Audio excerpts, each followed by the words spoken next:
Welcome to my channel. ఈరోజు నేను 10 నిమిషాల్లో కరివేపాకు రైస్ని ఎలా తయారు చేసుకోవాలో చూపిస్తున్నానండి. ఎప్పుడు లెమన్ రైసే కాకుండా అప్పుడప్పుడు ఈ కరివేపాకు రైస్ని ట్రై చేయండి. కరివేపాకు రైస్ హెయిర్కి చాలా మంచిదండి. నేను ఇక్కడ 1 కప్ కరివేపాకుని తీసుకున్నాను.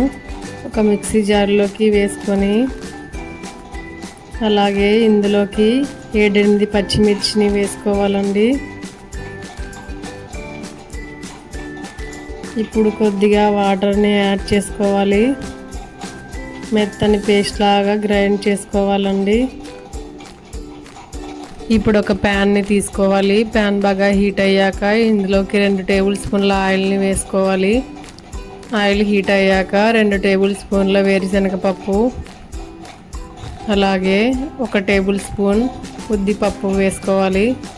ఇప్పుడు ఇందులోకి పచ్చిమిరపకాయలు, ఒక ఆనియన్,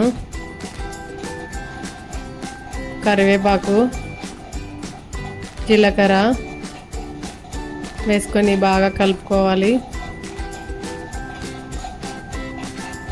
కరివేపాకు రైస్ ఒకసారి ఇలా ట్రై చేయండి, చాలా బాగుంటుందండి. ఇప్పుడు ఇందులోకి ఎండుమిర్చి వేసుకొని బాగా కలుపుకోవాలి. ఇప్పుడు మనం గ్రైండ్ చేసుకున్న కరివేపాకు పచ్చిమిర్చి పేస్ట్ని వేసుకోవాలి. 2 నిమిషాలు బాగా కలుపుతూ ఫ్రై చేసుకోవాలి, పచ్చి వాసన పోయేదాకా.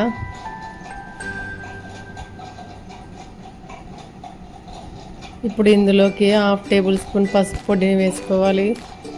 అలాగే రుచికి సరిపడా ఉప్పును వేసుకొని బాగా కలుపుకోవాలి.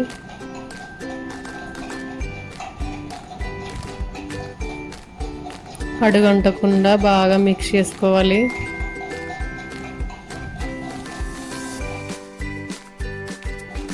ఇప్పుడు మనం ఇందులోకి ముందుగా వండుకున్న రైస్ని వేసుకోవాలి.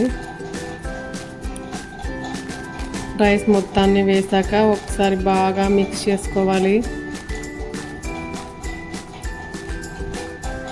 ఇలా బాగా మిక్స్ అయ్యాక ఇందులోకి 1 టేబుల్ స్పూన్ లెమన్ జ్యూస్ని వేసుకోవాలి. మరొకసారి బాగా కలుపుకోవాలి. ఈజీగా కరివేపాకు రైస్ రెడీ అయిపోయిందండి. Thanks for watching my videos.